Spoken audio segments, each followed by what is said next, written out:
Friends, let me tell you a story that will change the way you think about chance encounters forever. It's about a 10-year-old girl, a broken-down car, and a ring that held secrets powerful enough to bring down an empire. Sometimes, the smallest acts of kindness can unravel the biggest lies. And sometimes, helping a stranger on the side of the road can change not just their day, but their entire world. This is the story of Zara Williams, and how one sweltering afternoon in rural Georgia became the beginning of the most incredible journey of justice and redemption you've ever heard. Picture this. It's a blazing hot afternoon, the kind where the asphalt shimmers like water and every step feels like walking through an oven. 10-year-old Zara Williams is making her way home from school, her worn backpack heavy on her shoulders, walking along a quiet country road about 2 hours outside Atlanta. Now, Zara wasn't like most kids her age. While other children were playing video games or scrolling through their phones, Zara could take apart a radio and put it back together blindfolded. Her uncle Marcus, who ran a small auto repair shop, had been teaching her about engines since she could barely hold a wrench. Everyone should understand how things work, he always said. And Zara? Well, she didn't just understand machines. She had a gift for them that was almost magical. As she walked that day, something caught her eye that made her stop in her tracks. There, gleaming like a ruby in the afternoon sun, was a brand new Shelby GT 500 Mustang. But this wasn't a car show. This beautiful machine was broken down on the shoulder, its hood raised like a cry for help. Pacing beside the car was a man who clearly didn't belong in their humble neighborhood. His suit probably cost more than most families around there made in a month. His shoes were Italian leather, his watch caught the sunlight like a small sun on his wrist, and he was practically shouting into his phone. "I don't care how much you charge for the tow," he was saying, his voice tight with frustration. "I've been stuck on this deserted road for 2 hours. I have a meeting with the governor in less than 3 hours, for God's sake." Now, Zara had been raised right. Her Aunt Sarah had always told her, "Don't talk to strangers, especially rich strangers who look like they are lost in our world." Their community was predominantly black, working class, the kind of place where people knew each other's business and looked out for one another. This man, this clearly wealthy white man in his expensive clothes, he was as out of place as a peacock in a chicken coop. But here's the thing about Zara Williams that made her special. She had a heart as big as her talent with machines. When she saw someone in trouble, she couldn't just walk away. Even if that someone looked down on people like her. Even if helping might be risky. So she took a deep breath, adjusted her backpack, and walked over. "Excuse me, sir," she called out, her young voice cutting through his angry phone conversation. "Need some help with your car?" The man, we'll call him Richard Sterling, CEO of Sterling Industries and owner of half of Atlanta's prime real estate, turned around with the kind of look you give when a mosquito interrupts your dinner. His irritation melted into condescension when he saw who was talking to him. Here was this small girl, maybe 10 years old, with colorful braids, shorts that had seen better days, and an MIT t-shirt that was clearly a hand-me-down and way too big for her. To Richard Sterling, this was just a kid trying to be helpful in a situation way over her head. "That's very kind of you, sweetheart," he said in that tone adults use when they are trying to be nice but really want you to go away. "But this is a high-performance vehicle. I need a real mechanic." Now, most kids would have felt small at those words. Most kids would have mumbled an apology and hurried away. But Zara Williams wasn't most kids. She just shrugged, stepped closer to the car, and peered under that raised hood with the confidence of someone who belonged there. "My uncle has a garage and has been teaching me about cars since I learned to walk," she said matter-of-factly. "I can at least take a look." Before Richard could protest, before he could tell her to step away from his expensive toy, she had already dropped her backpack on the ground and was examining the engine with the focused intensity of a detective studying a crime scene. "When did the problem start?" she asked, all business now. Richard sighed. He was stuck, wasn't he? His phone calls weren't getting him anywhere, and this little girl was the only person who had stopped to help in 2 hours. What did he have to lose? "The engine started overheating about 40 minutes ago," he admitted reluctantly. "Then it just died." Zara nodded thoughtfully, then asked a question that made Richard's eyebrows shoot up. "Did you smell anything sweet? Like syrup?" Richard blinked in surprise. "Yes, now that you mention it. How did you know?" "Coolant system," Zara said, pointing to a small puddle under the car that Richard hadn't even noticed. It's leaking coolant. That's why it overheated. As she spoke, Richard found himself watching this child with growing fascination.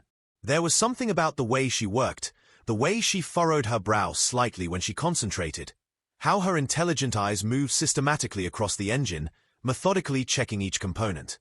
It was like watching a master craftsman, except the craftsman was a 10-year-old girl in an oversized t-shirt. "What's your name?" he found himself asking, though he wasn't sure why. "Zara Williams," she said, extending a small hand that was now stained with grease from her inspection. He shook it, feeling oddly formal. "Richard Sterling. Nice to meet you, Mr. Sterling." She smiled then, the first real smile she'd given him, and something about it tugged at his heart in a way he couldn't explain. "I think I can fix this temporarily," she said, opening her backpack and pulling out a small metal toolkit that looked professional despite its size. "Uncle Marcus makes me carry an emergency kit. He says you never know when someone might need help on the road." Richard watched, absolutely transfixed, as this remarkable girl worked with the efficiency of someone 3 times her age. She located the leak in the radiator hose and applied a special tape with practiced movements. "That should hold until you get to town," she explained, wiping her hands on a rag. "But you'll need to add water to replace the lost coolant." And then it happened. The moment that changed everything. As Zara raised her hand to brush a strand of hair away from her face, something caught the afternoon sunlight and nearly stopped Richard's heart. There, on her small finger, was a ring. An emerald ring with antique gold setting, held in place with thread wrapped around the band to keep it from sliding off her child-sized finger. But it wasn't just any emerald ring. Richard's world seemed to tilt on its axis. The sounds of the rural road faded away. The heat of the Georgia sun disappeared. All he could see was that ring, and specifically, a tiny crescent-shaped imperfection in the emerald that he would recognize anywhere in the world. Because 12 years ago, Richard Sterling had given that exact ring to a little girl at an orphanage called Haven's Rest. A little girl named Zara. He had knelt down beside her tiny bed and slipped that ring onto her finger and made her a promise. "I'll come back for you," he had whispered. "This ring means I won't forget. I promise." But he never came back. Days later, Haven's Rest had mysteriously closed, and Richard had never seen that little girl again. Until now. "That ring," Richard began, his voice suddenly trembling like a leaf in a storm. "It's very unusual." Zara looked down at her hand, twisting the ring slightly. "It was my mother's. I mean, my adoptive mother, Elena. She died last year." A shadow crossed her young face, the first time Richard had seen her lose that confident composure. "She said it was a symbol of an important promise," Zara continued softly. Richard felt like he was drowning in memories and guilt. "May I ask where Elena got this ring?" Zara shrugged, that casual gesture children make when they don't fully understand the weight of adult mysteries. "She never told me exactly. She just said it belonged to someone special and that one day I would understand its meaning." Richard's hands were shaking as he offered to drive Zara home, partly as thanks for fixing his car, but mostly because he needed to know more. He needed to understand how this was possible, how this incredible child with her remarkable gift had ended up here, wearing the ring he had given to another child in what felt like another lifetime. Zara hesitated for just a moment, Aunt Sarah's warnings about strangers echoing in her mind, but there was something about Richard Sterling that seemed safer now. Maybe it was the way he looked at her ring, not with greed, but with something that looked almost like sadness. During that 15-minute drive, Richard asked questions that seemed casual but felt desperately important. Where did she go to school? How long had she lived here? Who was she living with now that Elena was gone? "I live with my Aunt Sarah and Uncle Marcus," Zara explained, watching the familiar countryside roll by through the window of the most expensive car she'd ever been in. "They took me in when Elena died." "Have you always lived here?" Richard asked, gripping the steering wheel so tightly his knuckles were white. "Since I was 3, Zara said. "Before that?" She paused, and Richard held his breath. "Elena didn't talk about it much. I know I was adopted from an orphanage called Haven's Rest. It closed soon after." Richard almost lost control of the car. Haven's Rest. The name hit him like a physical blow. "Haven's Rest?" he managed to ask, trying to keep his voice steady. "Are you sure?" "Yes." "Why? Do you know it?" Richard took a shaky breath. "I did. A long time ago." What Richard didn't tell Zara, what he couldn't tell her, not yet, was that Haven's Rest hadn't just closed. It had been bought, shut down, and demolished by his own family's company. And now, sitting in his passenger seat, was living proof that the past never stays buried as deeply as we think it will. As they pulled up to a modest but well-kept house, Richard's mind was racing. He watched Zara gather her things, this remarkable child who had fixed his car and unknowingly turned his world upside down. Before she could get out, he handed her his business card with hands that were still trembling slightly. "Zara," he said, and something in his voice made her look at him carefully. "If you ever need anything at all, please call me." She took the card, studying his face with those intelligent eyes that seemed to see more than a child should see. "Okay, Mr. Sterling. Thank you for the ride." Richard watched her run toward the house, the emerald ring catching the light one last time as she waved goodbye. Then he sat in his expensive car outside that humble home and felt the weight of 12 years of guilt crash down on him like a tidal wave. That night, Richard Sterling couldn't sleep. He paced his luxury apartment, staring at photographs his private investigator had already begun gathering. Pictures of the emerald ring, enhanced and magnified, showing that distinctive crescent-shaped flaw that proved beyond any doubt that this was the same ring he had given to a little girl so many years ago. But how was that possible? How had Zara Williams ended up with that ring? And more importantly, what had happened to the other children at Haven's Rest when it closed? As dawn broke over Atlanta, Richard made a phone call that would begin to unravel secrets his family had kept buried for over a decade. Secrets that connected a billion-dollar empire, a mysteriously closed orphanage, and a brilliant little girl who had no idea that fixing a stranger's car had just set in motion events that would expose the truth about everything. Because sometimes, friends, the most innocent acts of kindness become the keys that unlock the darkest secrets. And Zara Williams, with her generous heart and gifted hands, was about to discover that her simple emerald ring was worth far more than its weight in precious stones. It was the key to a conspiracy that would shake the foundations of power, expose the exploitation of innocent children, and prove that sometimes the most unlikely heroes are the ones who change the world. Richard Sterling had just discovered that a 10-year-old girl named Zara Williams was wearing a ring he had given to another child 12 years ago at Haven's Rest Orphanage.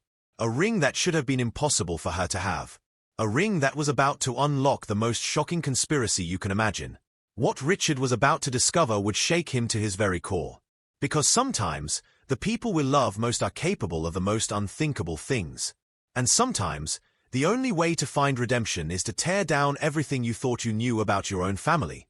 This is a story of how a little girl's courage brought down an empire built on the exploitation of children. This is the story of justice served and hope reborn.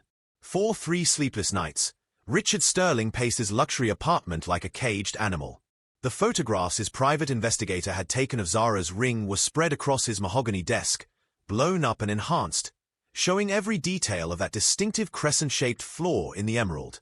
There was no doubt, this was the exact same ring. But the more his investigator dug, the more disturbing the picture became. "Sir," his investigator called on the 3rd night, his voice grim. "I found Elena Williams.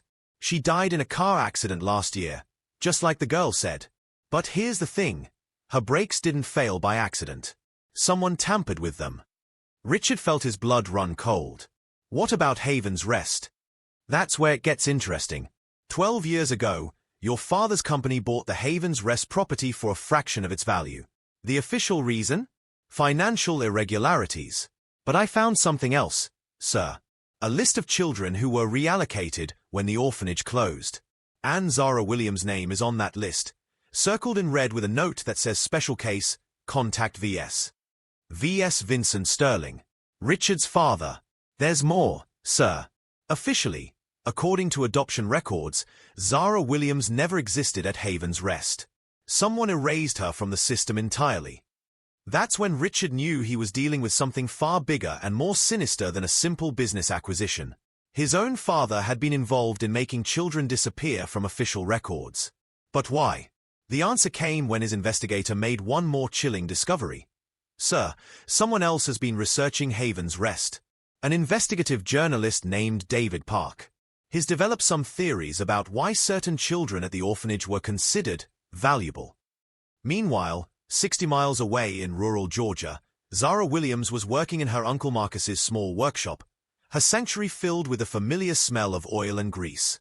She was bent over an old radio, carefully reconnecting wires, when Uncle Marcus walked in.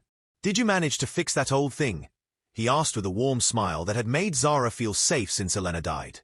"Just had to reconnect a few wires," she said, lifting the 1950s radio as it crackled to life with music. "Uncle Marcus, do you think my mom would be proud?" "Elena was so proud of you she could have burst, sweetheart," Marcus said, ruffling her braids affectionately. "You have a gift, girl. I've never seen anyone understand machines like you do." That's when Zara told him about the rich man whose car she'd fixed. About how Richard Sterling had recognized her ring and seemed to know something about it that she didn't. The moment she mentioned the Sterling name, Uncle Marcus froze. The color drained from his face like someone had pulled a plug. He exchanged a look with Aunt Sarah, who had appeared in the doorway, and Zara knew immediately that something was very wrong. "Zara, dear," Aunt Sarah said, her voice tight with an emotion Zara couldn't identify. "Remember when we promised to tell you the truth about Elena when you were older? I think that time has come." That night, sitting around their small kitchen table, Zara learned the real story of her life. How Elena hadn't just been her adoptive mother, she had been a nurse at Haven's Rest Orphanage. How she had fled in the middle of the night with 3-year-old Zara when the orphanage was suddenly shut down. How they had spent years in hiding, always looking over their shoulders, changing their names and identities, living in constant fear that someone would find them. "Your mother left this for you," Aunt Sarah said with trembling hands, giving Zara a yellowed envelope that had been hidden away for years. "She made us promise to give it to you only if someone from the Sterling family ever showed up." With hands that shook like autumn leaves, Zara opened Elena's letter and began to read words that would change her understanding of everything. "My dear Zara, if you are reading this, someone has found you. The ring you wear isn't just jewelry, it's evidence. Hidden in the emerald is a secret compartment containing a storage device with copies of all the Haven's Rest records. Records that prove what Vincent Sterling and his company were really doing to children like you." The letter went on to reveal horrors that no child should ever have to learn about. Haven's Rest hadn't been closed due to financial problems. It had been part of something called Project Phoenix, a secret program designed to identify children with extraordinary abilities and exploit them for military and commercial purposes. "You weren't the only one, my darling," Elena had written. There were 48 children across 6 different institutions that Vincent Sterling's company acquired. Children who could solve complex problems, who had photographic memories, who could understand machines like they were alive. Children like you. The letter explained how Elena had discovered the truth about what they planned to do with these special children. How she had stolen the records, hidden them in Zara's ring, and escaped with her into the night. And how 3 other Haven's Rest employees, including Elena's own brother, had died in mysterious accidents in the weeks that followed, accidents that weren't accidents at all. "The ring was given to you by Richard Sterling," the letter continued. "He was young then, and I don't think he knew what his father was planning. He made you a promise that day, to come back for you. He never came back, but maybe now he can help make things right." As Zara read those words, she felt something change inside her. The scared little girl who had always wondered why she felt different, why she could understand machines in ways that seemed magical, that little girl was growing up fast. In her place stood someone who understood that she had a choice to make. She could stay hidden, stay safe, and let other children suffer the same fate. Or she could be brave. She chose courage. The next morning, Richard Sterling walked into the 50th floor conference room of Sterling Industries with Federal Prosecutor Maria Santos by his side and a laptop full of evidence under his arm. His father, Vincent Sterling, was already there with the company's board of directors, having flown in from his retirement in Miami when he learned his son was asking questions about old business. "What's this about reopening the Haven's Rest files?" Vincent demanded, his voice carrying the authority of a man who was used to being obeyed without question. Richard looked at his father, really looked at him, and saw a stranger. "I found her, Dad. I found Zara Williams, the girl with the emerald ring." For just a moment, Vincent Sterling's mask slipped, and Richard saw something cold and calculating in his father's eyes that made his stomach turn. "So what?" Vincent said, recovering his composure. "Just another orphan. Ancient history. What matters is the Meridian Project. Billions are at stake." What was so special about her? Richard asked quietly. What made a 10-year-old girl worth destroying lives for? Vincent laughed, and it was the kind of laugh that had no warmth in it whatsoever. Don't you understand what's at stake here? Some children are valuable. They have talents that can be exploited. Think of the military applications, the patents, the power. Why do you think we bought that orphanage? That's when Richard knew for certain that his father was a monster. The lights dimmed, and Richard connected his laptop to the large screen on the wall. Document after document appeared. Records of 48 special children identified, tested, and exploited across 6 institutions that Vincent Sterling had shut down over 15 years. Bank transfers that showed payments to military contractors. Medical reports that detailed unauthorized experiments on minors. You stole confidential documents. Vincent tried to regain control. That's corporate espionage. Documents evidencing far worse crimes, Richard replied. Unauthorized experiments on children, falsification of adoption records, bribery of public officials, and murder. A video began playing, security footage from 12 years ago showing a young nurse named Elena Johnson fleeing Haven's Rest in the middle of the night with a small child in her arms. Then came audio recordings of Vincent giving orders, "Find her. The girl has significant military potential. We can't lose her." That's when the conference room doors opened, and in walked Zara Williams herself, flanked by Uncle Marcus and investigative journalist David Park, who was broadcasting everything live to the world. Zara looked so small standing in that vast corporate boardroom, surrounded by men in expensive suits who had more money than most people could imagine. But there was something in her eyes, a strength that age couldn't measure, that made everyone in that room sit up and take notice. Vincent Sterling looked at her with cold calculation. "So you're the famous Project 17. I didn't imagine you'd be so small." "And you're the man who killed my mother," Zara replied, her young voice clear and steady. Her brakes didn't fail by accident, did they? Vincent smiled, the kind of smile a snake might make. "Proving anything would be impossible. And you're forgetting who I am. One phone call, and all of this disappears." That's when Zara opened her backpack and took out the emerald ring. With movements that were careful and deliberate, she turned the stone, revealing the secret compartment that Elena had built into it years ago. From inside, she pulled out a tiny storage device no bigger than a fingernail. "Elena was smarter than you thought," she said, holding up the device for everyone to see. "This contains backup copies of all the Haven's Rest records, including recordings of your meetings about using children with enhanced abilities for weapons development." The room fell so silent you could hear hearts beating. "This is being broadcast live right now," journalist David Park announced, pointing to his camera. "To our studio and directly to social media platforms. Over 50,000 people are watching." Vincent Sterling, for the first time in his life, was speechless.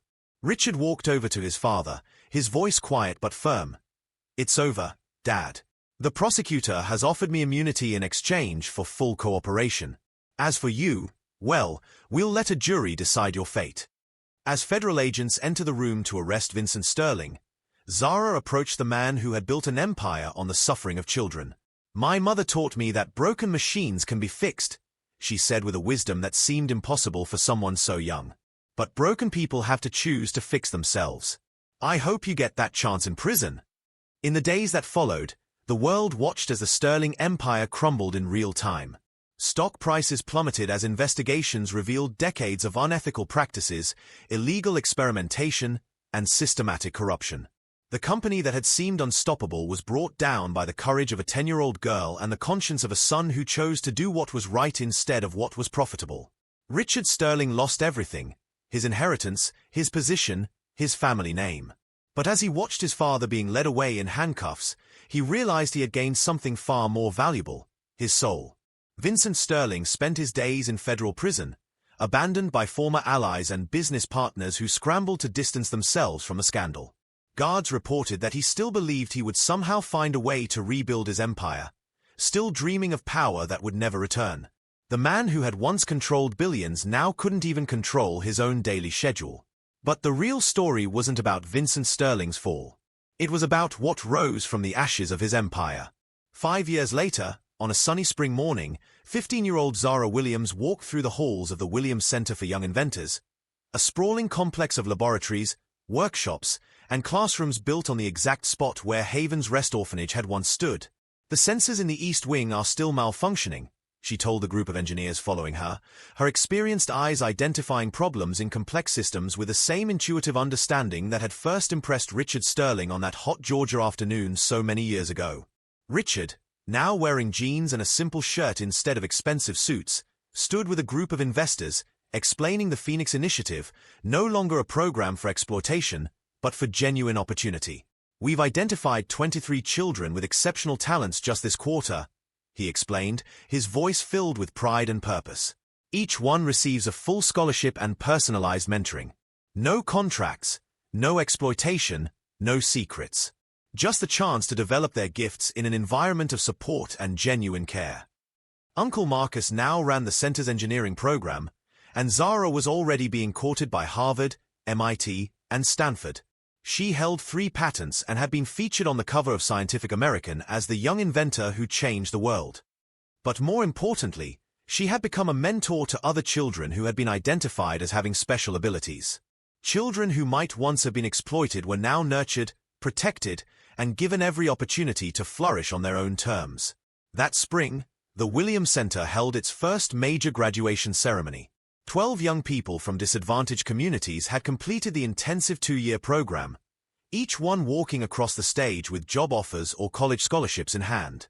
Zara, still too young to graduate but already recognized as a leader by her older peers, took the podium to give a speech that brought tears to every eye in the auditorium. "When I was 10 years old," she began, unconsciously twirling the emerald ring that still graced her finger, "I fixed a stranger's car on the side of the road. That simple act of helping someone exposed a web of exploitation and suffering. But it also paved the way for something beautiful and new." Richard watched from the back of the auditorium, his eyes glistening with unshed tears. This remarkable young woman had destroyed his old world. But in doing so, she had given him a purpose that no amount of money could ever buy. "My adoptive mother Elena used to say that broken machines can be fixed," Zara continued. "But broken systems need to be completely redesigned from the ground up. That's what we're doing here. Not just repairing what was wrong, but building something entirely new and better." She paused, looking out at faces filled with hope and possibility. "We're proving that when you nurture talent instead of exploiting it, when you support children instead of using them, amazing things happen. We're showing the world that every gift deserves to flourish, and every child deserves freedom." The next day, Zara received an unexpected letter. The sender was Victoria Sterling, Vincent's daughter who had renounced her family name after the scandal and now worked as a federal prosecutor dedicated to protecting children's rights. "We found 5 more orphanages with programs similar to Haven's Rest," the letter read. "Thanks to your testimony and the evidence you provided, we've been able to identify and protect 37 more children. Some of them have talents like yours. When you're ready, they'd love to meet you." As Zara read the letter aloud to Richard, Uncle Marcus, and Aunt Sarah, there was a sense of completion in the air. What had begun with a chance encounter on a rural Georgia road had become a quiet revolution, transforming not only their lives but an entire system that had thrived on exploiting the vulnerable. "You know what's ironic?"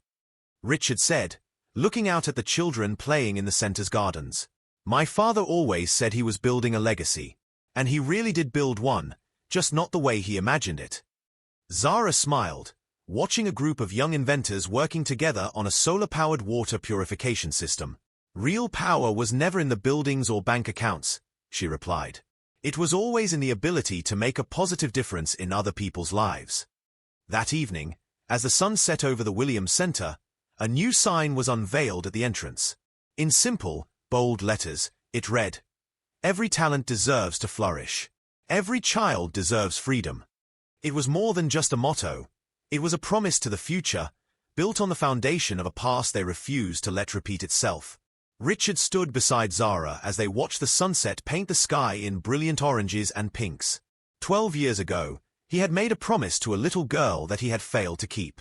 But sometimes, life gives us a second chance to make things right. Sometimes, the promises we break can be rebuilt into something even stronger. "Thank you," he said quietly. "For what?" Zara asked. "For fixing more than just my car that day. For fixing my life. For showing me what real success looks like." Zara smiled, The same bright smile she had given him that first day.